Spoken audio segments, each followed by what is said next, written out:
Saving is the gap between your income and your ego. Hello friends, welcome back to my YouTube channel. आज मैं आपके साथ में share करने वाला हूँ 5 बेहतरीन चीज़ें जो मैंने the psychology of money book से सीखी थी।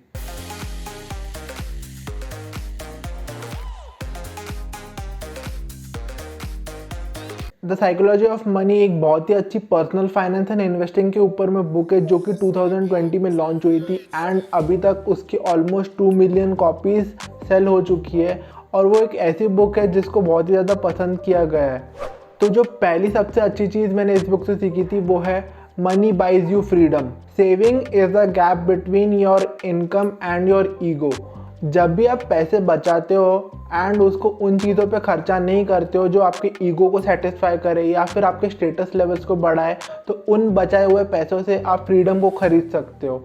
अगर आप अपने 1 साल के खर्चे जितना पैसा सेव कर लेते हो तो आपको इस चीज़ की फिक्र करने की बिल्कुल भी ज़रूरत नहीं कि कल मेरी जॉब छूट गई तो क्या होगा, अगर कल मेरा बॉस मेरे से गुस्सा हो गया तो मैं क्या करूँगा, या फिर मुझे मेरी नौकरी अच्छी नहीं लग रही तो मैं क्या करूँगा। तो ऐसे केस में ना आपको एटलीस्ट 12 महीने के लिए पैसे की टेंशन लेने की बिल्कुल भी ज़रूरत नहीं है। तो वो बचाया हुआ पैसा जो कि आप अपने ईगो को सेटिस्फाई करने के लिए या फिर अपने स्टेटस लेवल्स को बढ़ाने के लिए कोई मटेरियलिस्टिक चीज़ पे खर्चा नहीं कर रहे हो, तो उससे आप फ्रीडम खरीद सकते हो। तो जब भी आप पैसे कमा रहे हो ना, तो आपका मेन गोल ये रहना चाहिए कि जो भी पैसे मेरे को मिल रहे हैं उससे मैं लाइफ में अल्टीमेट फ्रीडम कैसे अचीव कर पाऊँ। जो दूसरा सबसे अच्छा लेसन मैंने इस बुक से सीखा था वो है getting wealthy versus staying wealthy. धनवान बनना या फिर वेल्दी बनना एक अलग चीज़ है एंड धनवान रहना continuously for a long period of time या फिर वेल्दी रहना continuously for a long period of time एक अलग चीज़ है।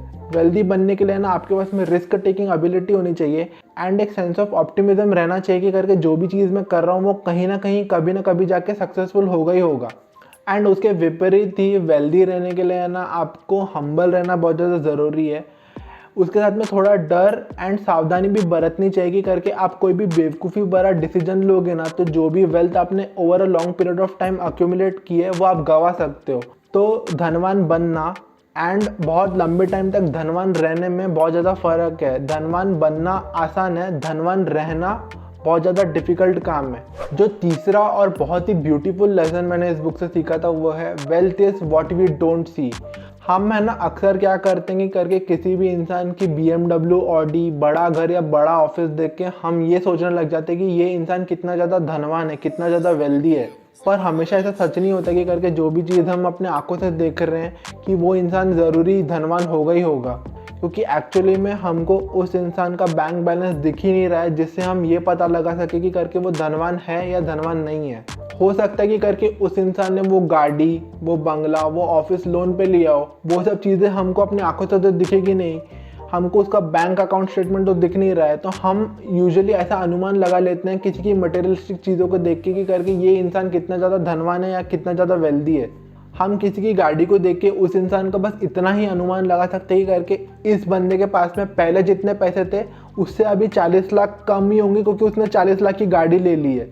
बट ये चीज़ें ना हमको दिखती नहीं है। हो सकता है कि करके कोई एक इंसान जिसने रियल एस्टेट में, कोई और बिजनेस में, कहीं स्टॉक मार्केट में बहुत ज़्यादा इन्वेस्टमेंट किया हुआ, बट वो एक साधारण जीवन व्यतीत कर रहा है, इसलिए हमको उसके वेल्थ या उसके धन का बिल्कुल भी आइडिया नहीं लग रहा है क्योंकि वो एक साधारण जीवन व्यतीत कर रहा है और बिल्कुल भी शो ऑफ नहीं कर रहा है। तो इसलिए हमको है ना किसी के भी मटेरियलिस्टिक पोजीशन को देख के है ना उसकी वेल्थ या उसके धन को है ना जज नहीं करना चाहिए। जो चौथा लेसन मैंने इस बुक से सीखा था वो है द पावर ऑफ कंपाउंडिंग। इस बुक में ऑथर ने वॉरेन बफे जो कि दुनिया के सबसे अमीर इन्वेस्टर है एंड जिम सिमंस जो कि दुनिया के सबसे अच्छे इन्वेस्टर है, उनकी स्टोरी शेयर की है। वॉरेन बफे ने अपनी ज़िंदगी में 22% का एवरेज एनुअल रिटर्न लेके आए हैं एंड जिम सिमंस ने अपनी ज़िंदगी में 66% का एवरेज एनुअल रिटर्न लेके आया है, जिससे ये पता लगता है कि करके जिम सिमंस वॉरेन बफे से 3 गुना अच्छे इन्वेस्टर है। बट आप जब उनकी नेटवर्थ कंपेयर करोगे तो वॉरेन बफे की नेटवर्थ है $84 बिलियन एंड जिम सिमंस की नेटवर्थ है $21 बिलियन। बट ये कैसे पॉसिबल है? जिम सिमंस तो वॉरेन बफे से अच्छे इन्वेस्टर है ना, तो उनकी नेटवर्थ तो वॉरेन बफे से ज़्यादा होनी चाहिए। उनके एनुअल रिटर्न्स भी 3 टाइम है तो उनकी नेटवर्थ भी वॉरेन बफे से 3 टाइम्स होनी चाहिए, 3 गुना होनी चाहिए। बट ऐसा क्यों नहीं है? तो ऑथर मॉर्गन हाउसल ये बताते कि करके वॉरेन बफे इसलिए अमीर नहीं है कि वो बहुत ही अच्छे इन्वेस्टर है, बल्कि इसलिए अमीर है क्योंकि उन्होंने कंपाउंडिंग को, जो कि उनके स्टॉक्स के ऊपर में हो रही है, उनको 70 से ज़्यादा साल दिए हैं। वॉरेन बफे ने इन्वेस्टिंग तब चालू की थी जब वो 11 साल के थे एंड उनकी एज अभी 91 ईयर्स है। एंड जिम सिमंस ने अपनी इन्वेस्टिंग जर्नी 50 साल के बाद में की थी। तो यहाँ ऐसा हुआ कि करके वॉरेन बफे ने अपने इन्वेस्टमेंट को इतना ज़्यादा टाइम दिया ना कि करके वो पावर ऑफ कंपाउंडिंग को बहुत अच्छे से यूटिलाइज कर पा रहे हैं। जिम सिमंस ने अपनी इन्वेस्टमेंट जर्नी ही 50 साल के बाद में स्टार्ट की थी, इसलिए भले ही उनके रिटर्न्स बहुत ज़्यादा हाई है, बट कंपाउंडिंग को उतना ज़्यादा टाइम नहीं मिला है जितना कि वॉरेन बफे के केस में मिला था। तो जब भी हम पावर ऑफ कंपाउंडिंग की बात कर रहे हैं ना, तो टाइम आपका कंपाउंडिंग में हेल्प करने वाला सबसे अच्छा दोस्त है। जितना ज़्यादा टाइम आप अपने इन्वेस्टमेंट को दोगे, उतना ज़्यादा आपको कंपाउंडिंग का बेनिफिट मिलेगा। जो पांचवा एंड सबसे इम्पॉर्टेंट लेसन मैंने इस बुक से सीखा था वो है नथिंग इज़ गुड और बैड एज इट सीम्स। मतलब कि जो जितना अच्छा या बुरा दिखता है ना, उतना वो एक्चुअली में होता नहीं है।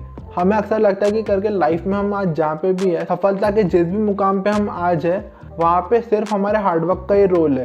पर ऐसा बिल्कुल भी नहीं होता है। लाइफ में जो भी चीज़ें आपके साथ में होती है ना कहीं लक का फैक्टर इन्वॉल्व होता ही होता है। कुछ ऐसा फैक्टर जिसको आप बिल्कुल भी कंट्रोल नहीं कर सकते हो, बट वो आपके लाइफ में जो आउटकम या रिजल्ट आ रहा है उसमें एक क्रूशल रोल प्ले करता है। तो इसलिए ना कोई भी आउटकम या रिजल्ट आता है ना, वो उतना अच्छा या उतना बुरा होता नहीं है जितना वो हमको दिखने में आता है।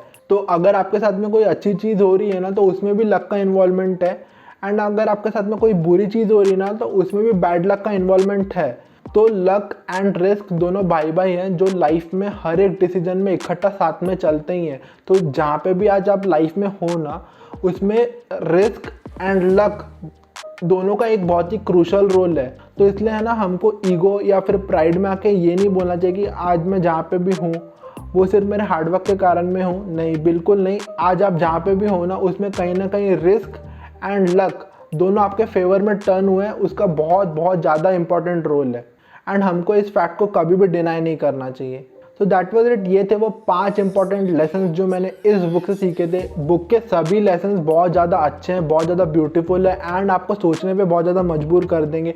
आपके पर्सनल फाइनेंस को बहुत ज़्यादा इंप्रूव कर देंगे, आपकी इन्वेस्टमेंट डिसीजंस को बहुत ज़्यादा इंप्रूव कर देंगे एंड एक्चुअली में लाइफ में आपकी डिसीजन मेकिंग को बहुत ज़्यादा इंप्रूव कर देंगे कि आप पैसे के अराउंड में कैसे बिहेव करते हो। तो मैं तो ये रिकमेंड करूँगा कि करके अगर आप 18 साल के ऊपर में हो और आपने ये बुक नहीं पढ़ी है, तो आपको इस बुक को बिल्कुल पढ़ना चाहिए। मैं लिटरली बोल रहा हूँ, ये बुक अगर आप अच्छे से समझ लोगे ना, आपकी लाइफ बहुत ज़्यादा चेंज हो जाएगी। मैं इस बुक का लिंक नीचे डिस्क्रिप्शन में दे दूंगा, वहाँ जाके आप इसको चेकआउट कर सकते हो एंड चाहो तो बाय भी कर सकते हो। मिलते हैं नेक्स्ट वीडियो में, तब तक keep learning and keep smiling. Bye bye.